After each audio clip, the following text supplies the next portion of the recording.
welcome back to the Foxx podcast. On this episode, we are going to be chit-chatting on the tunnels underground all across the U.S. Now, as I was doing my research, I did find something most interesting because, as you know, I follow a lot of other podcasts, especially those of paranormal involvement and study on extraterrestrials, etc., etc., etc. So I was listening to a podcast called Mysterious Universe. This has been about maybe 2 years ago or so.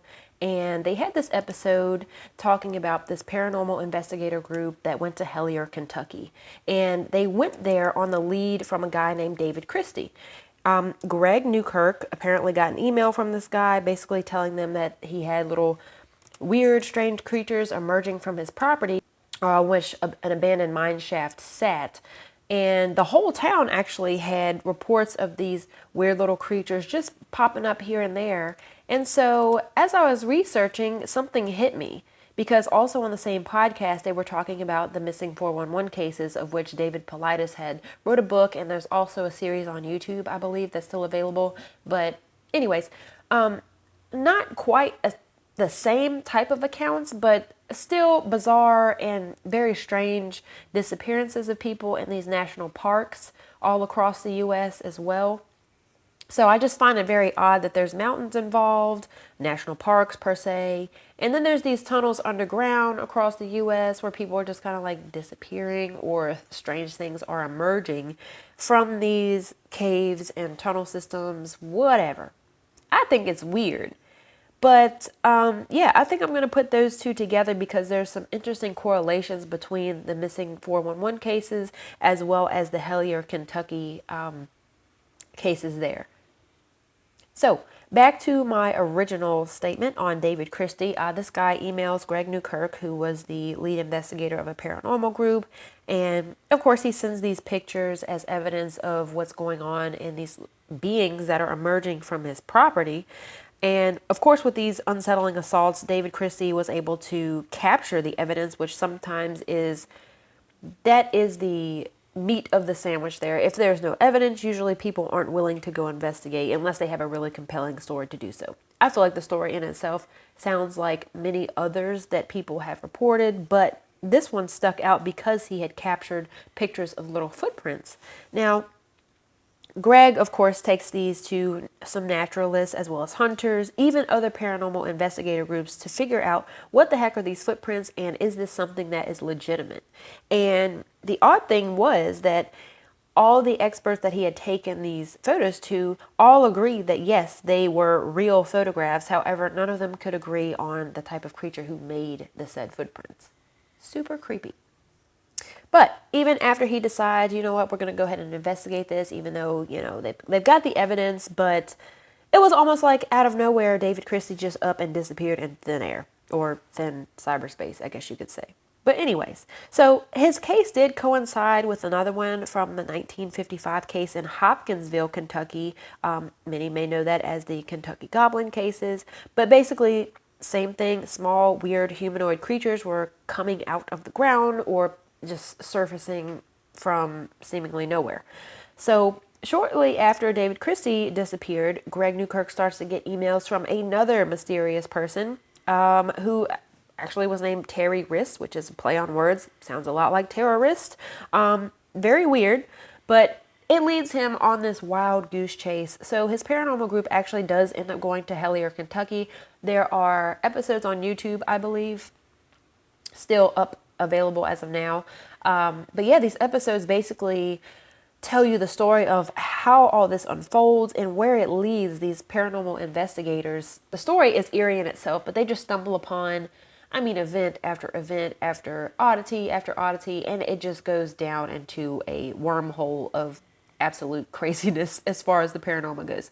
So I've watched Hellier and I found it enjoyable. However, it does bounce back and forth from different types and different views of paranormal aspects, all the way from aliens to goblins to just humanoids. And then we start to venture into just some information on old goddesses, being underground. But I don't know. There was a lot going on the show. I will say it's enjoyable in the sense that if you need something to watch that's a little strange and you're into that type of thing, go for it. It was released in 2019, but definitely check it out. But anyways, I just found it odd that there's this underground tunnel system under the U.S. that now more say than ever, people are starting to venture into those types of quote unquote conspiracies, if you want to call it that, whatever. That's another thing that I found weird. Anymore, I feel like nothing surprises me. So now we have people looking into lizard people living underground. I don't know if it's true or not. I've never seen one. I don't want to in particularly, but I feel like that would change the course of humanity have we stumble upon these shape-shifting beings. But there's books and books upon these beings, but it's not modern mainstream information. It's not in your history textbooks, of course, but I feel like if it was, it'd be a different story. But anyways, so with the various underground tunnels across the U.S., one being FDR's bomb shelter in Washington, D.C. I think that's still a place that you can actually visit, as well as the steam tunnels under the Capitol Hill, also in Washington, D.C. Now, there are some underground tunnels in Los Angeles, California, under the Hall of Records, according to atlasobscura.com. That has been permanently closed. That was used during the Prohibition times, so who knows? Maybe it was a safety issue. Maybe there was some... I don't know. But that one is permanently closed. So according to TheRinger.com, Us, the movie, it starts out with talking about these underground tunnels. And of course, as of which, if you've seen the trailer, Us is about doppelgangers or these evil clones that come to, I guess, replace this family, which I find strange because if you pay attention to the Hollywood lore, may be true, may be false, who knows, but it's an interesting observation that there are some accounts of people talking about Hollywood cloning and etc., mostly being people who are celebrities in Hollywood. I don't know. There may be some weight to that, there may not be, but I always question the fact that just because you call it a fictional movie doesn't mean that everything in there is fictional. We never really know. So I feel like just because they throw it in a movie labeled as fiction doesn't mean we can dismiss everything that's in there. I feel like the best way to hide the truth is in plain sight. So I don't know, who the crap knows really, but I just find it odd. So as I was doing my research, some of these things are listed on Wikipedia. Some of them you can just find, but I went to www.onlyinyourstate.com, and it does give you a list of these abandoned tunnels around the U.S. Now, some of them, of course, are like subway tunnels, things that have just been abandoned just due to reconstruction or whatever it may be. However, in California, there's another tunnel called the Bureau Smith Tunnel in Kern County. Another super weird looking tunnel. Now, this one does look like something you wouldn't want to walk into. It literally is just a cave with a bunch of jagged rocks leading in, and it just looks like layers upon layers of just emptiness. And who knows where it goes. Now, there was a half-mile tunnel that was found in the El Paso Mountains in the Mojave Desert, and that one was excavated by hand by a guy named William Burrow. This is in like 1900s. He was actually looking for gold, but that tunnel still exists. I wouldn't go in there. Like I said, you don't want to get digging around in a tunnel or you sneeze and the wrong thing happens and the whole thing collapses. No, thank you. Washington, another one as well. I'm going to mess up this name possibly. The Snoqualmie Tunnel Pass. Another creepy tunnel. But that one does look like there was some type of railway system, but it was used for a part of a pioneer trail in Iron Horse State Park.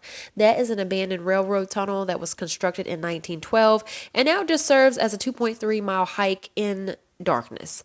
I don't think I would want to go through there, but hey, yeah, I only lived this life once. So, I mean, if you want to go for it, go for it. But visitors do go down there, bring some flashlights, some glow sticks, reflective gear, and they're on for an adventure. Washington, D.C., the DuPont Circle tunnels, same thing, underground. You wouldn't find me under there, but that one is also an abandoned underground trolley station, and that's made up of miles and miles of just different passages. That one was opened in 1949 and closed in 63 shortly after. Some parts of those tunnels were actually converted to fallout shelters in the 70s, but they are also still there. Now, Maryland has the Stickpile Tunnel, Little Orleans. That one is very interesting as well. It kind of looks like exactly what it's called, just sticks, different type of lumber configurations in that tunnel. But so there's so many tunnels. Some of them came from railway systems and other types of transportation systems, but these tunnels that are just kind of found under weird places. I know there's one under the Getty Museum, which I find fascinating, but again, tunnels are just creepy to me in general. Okay. There's also a tunnel in Wisconsin, tunnel number 2, Wilton, but that one is, again, one of the tunnels that was used for transportation. So that one is located in the Elroy Sparta State Trail, and that gave passages to just a slew of trains each year. And the entrance of the tunnel is there's 20-foot doors, and that was just basically meant to keep snow from coming into the tunnel and messing up travels.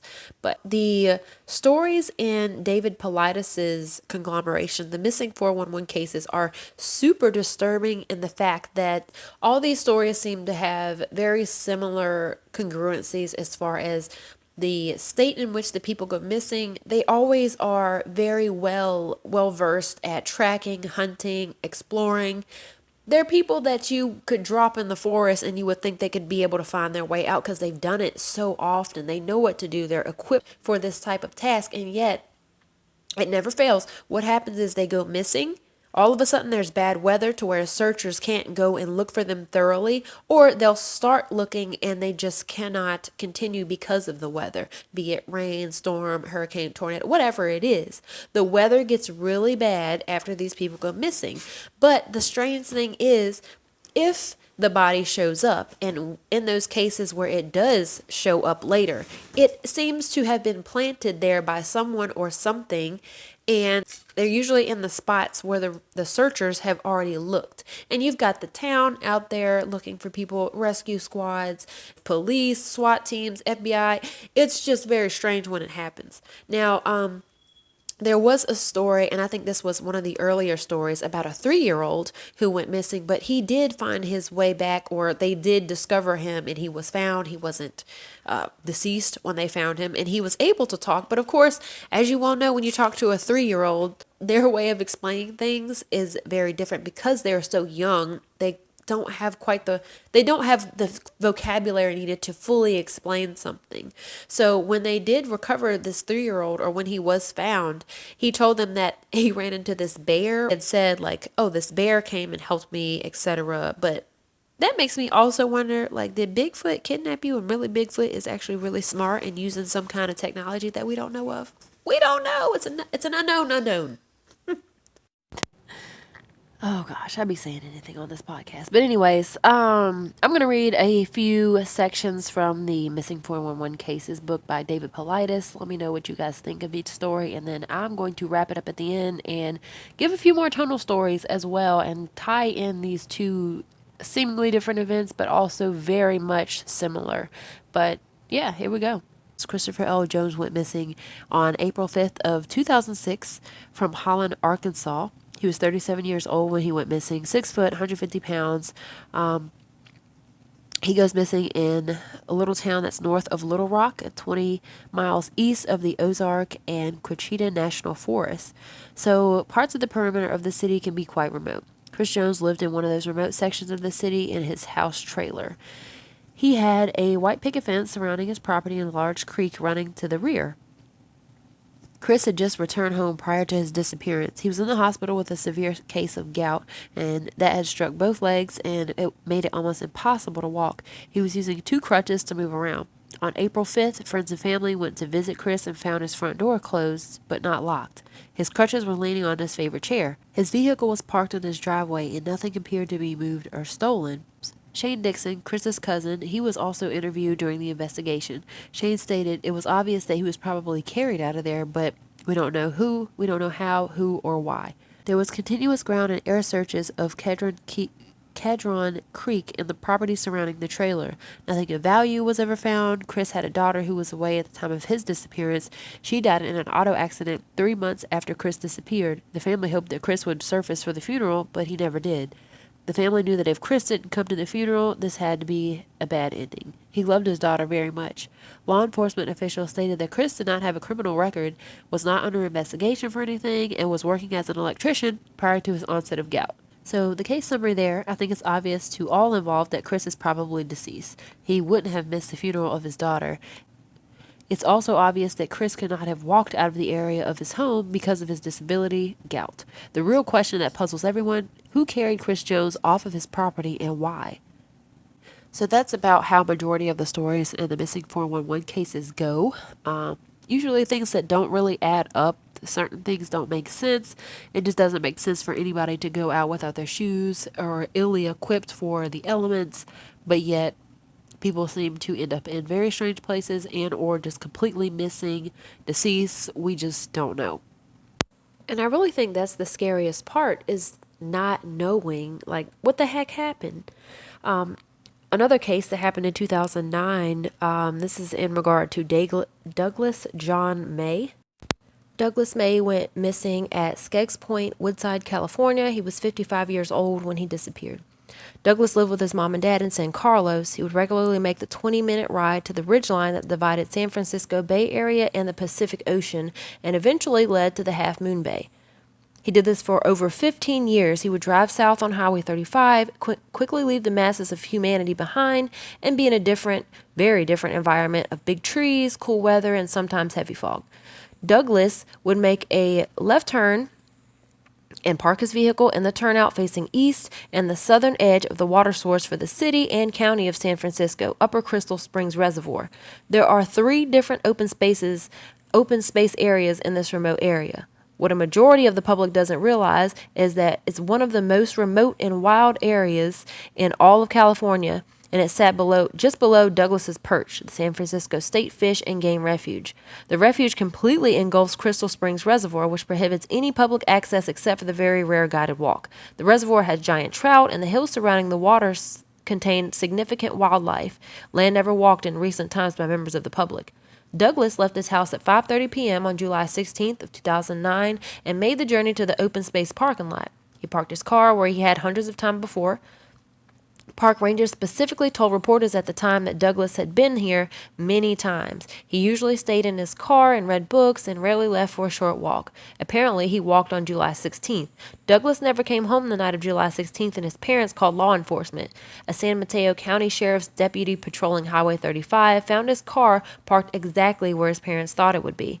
The deputy searched the grounds surrounding the parking lot and found nothing unusual, and on July 17th, in the early morning hours, sheriff's deputies, open space rangers, and search and rescue personnel combed the surrounding hillsides for evidence of Douglas's whereabouts.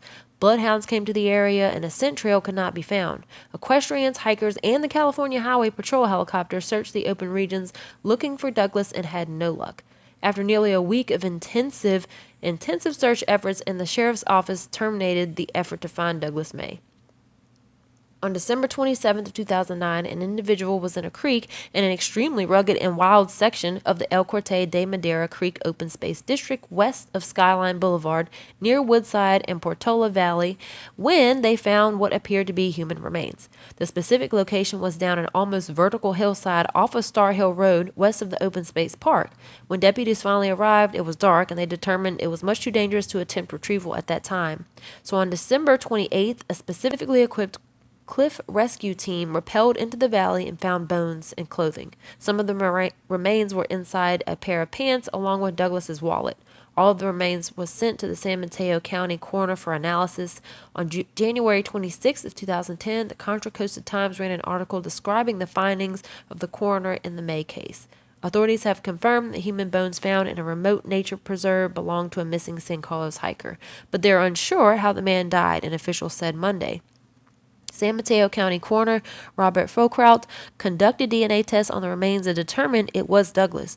Immediately after the bones were found, the San Mateo County Sheriff's Department found the location and circumstances so suspicious that it opened a criminal investigation.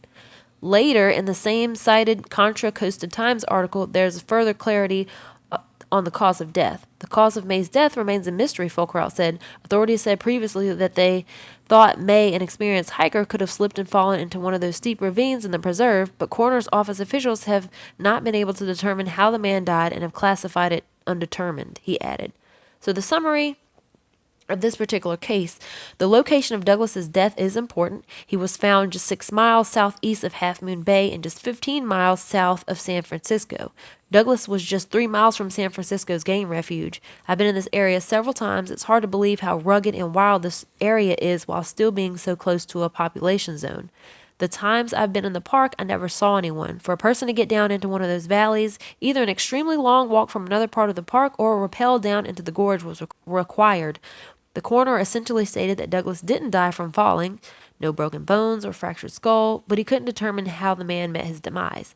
On December 29, 2009, the Half Moon Bay Review had a story that described what rescuers found at Douglas remains. The skeleton had been picked clean and no other identifiable items other than clothing. Well, we know from another article they found his wallet, but what ate his remains? This area does not have bears and rarely does a mountain lion wander through, but the coroner never made a public statement about animals eating Douglas. There's something very creepy and unusual about this area. I never felt completely safe when I was hiking there.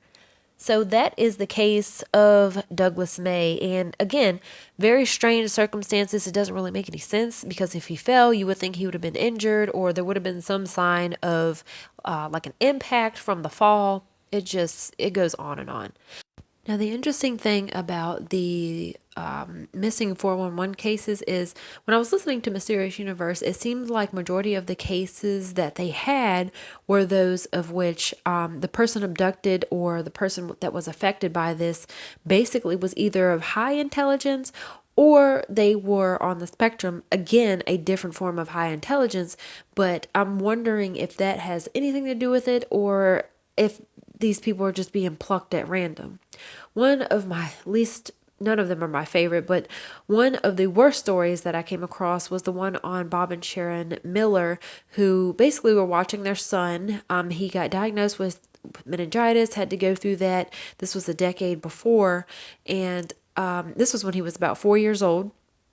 So when he was 12 years old, due to the residuals of the meningitis, he basically was still operating at the level of a 4-year-old. But he was doing well enough, and both of his parents were teachers, and they ended up, really helping him out, trying to go through things and just take good care of him, as any parent would.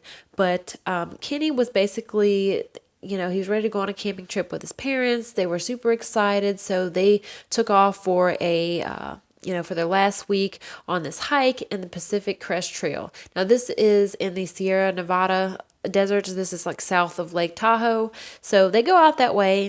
Kenny's all excited and he's just out there having a good time. He starts throwing some stones beside a creek, and his father, mother, and his younger sister turn their backs for just a second. And when they looked back, Kenny was gone. Now, I don't have kids myself at the moment, but I could not imagine just what it's like to all of a sudden just turn around and your son is gone.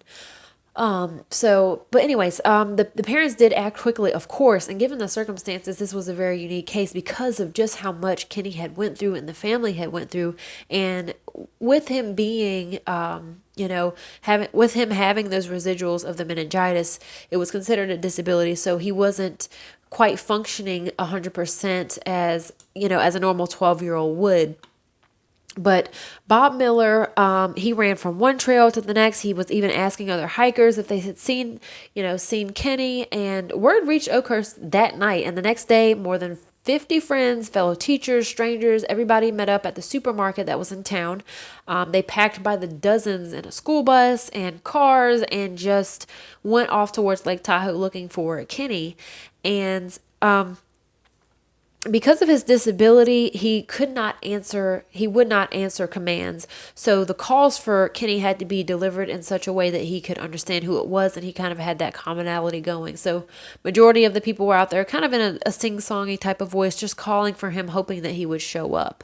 And a lot of the searchers had a very difficult time leaving. And of course, as I mentioned before, due to the circumstances, it's of course not something you want to let go by any means, but when it's a situation like that where there's already a disability on that end of it, it makes it more difficult. So, prepared for the worst, they kept looking and looking.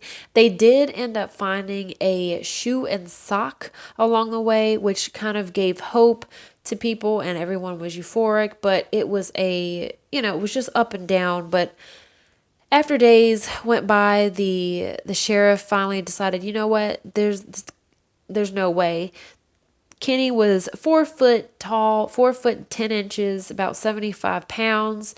A lot of the residuals from the meningitis infection resembled autistic behaviors. So there was a lot of language skills that were damaged by the meningitis and etc. But on Thursday, 10 days after the fruitless search, the Alpine County Sheriff's Office cut back our operations to a skeleton force, and a sheriff spokesman said that it was very unlikely with Kenny out there wearing just a t-shirt and some cotton pants that he would have survived more than a week. And it was already on 10 days, and with that area, there was sleet, there was rain, there was snow. Mind you, this is also occurring at 8,000 feet above sea level in the mountains. So anybody would have had difficulty navigating through the terrain, through the elements. And for 5 days, that's hard enough as it is, but he was missing for 10 days. And like I said, the sheriff pretty much said, you know what?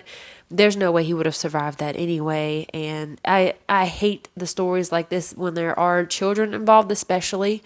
There are magnitudes of stories. And like I said, I know I've just given you a few examples, but there are so many stories like this in the missing 411 cases. And some go back early 1900s, 1920s, 30s on forward, but it's very concerning. With that being said, some of the other Missing 411 series include Missing 411 Eastern United States Unexplained Disappearances of North Americans That Have Never Been Solved. That was released in 2012, and then shortly after the Western version of that as well. 2013, North America and Beyond, The Devil's in the Details. 2014, 2015, A Sobering Coincidence. 2016, there was another called Hunters, as well as in 2017, Off the Grid, followed by Law in 2018. In 2019, Missing 411 Canada, and in 2020, Missing 411 Montana. There are also documentaries as well, but again, a lot of that revolving around some of the same type of stories and cases presented for the national parks and other places throughout the U.S. But now, I'm no geology major, but with the U.S., aside from the underground tunnels, there is a large network of underground caves. You can look online. There's a karst map, which basically shows everything from sinkholes, caves, springs, other type of features, but it lists all these different tunnel systems and all these caves. And it really makes me wonder, especially when looking at the map. There is one online. You can find it on Snopes.com as well as Reddit or any other site. But it's a map showing basically where people went missing and vanished without a trace. And then it shows another map with the U.S., or America's largest cave system. And looking at the two maps, it's very similar. It's very hard to deny that there's a correlation there, especially towards the I'd say the central side and the eastern side of the U.S. But, of course, with that, the data isn't 100% because it didn't list the people who went missing in cities unexplainably. However, to me, I feel like that would be a different circumstance because in the city, there's a denser population of people. There's just that hustle and bustle of every day. I feel like it would be more plausible that somebody going missing in a city without a trace isn't as questionable because there's so many people. Somebody could grab you up and get you in a car or, an alleyway, get you in the sewer. I don't know. It's just different. Now, a national park, it's a little different because the people are usually spread out in a park. They're not bunched up together in one place. And that's why I feel it's a little strange. But, I mean, who knows? I'm just looking at the correlation here. I think it's very odd. But anyways, that's it for this episode, you guys. Thanks again for hanging out with me. I'll bring you some more interesting content. Until next time, loves, stay cool.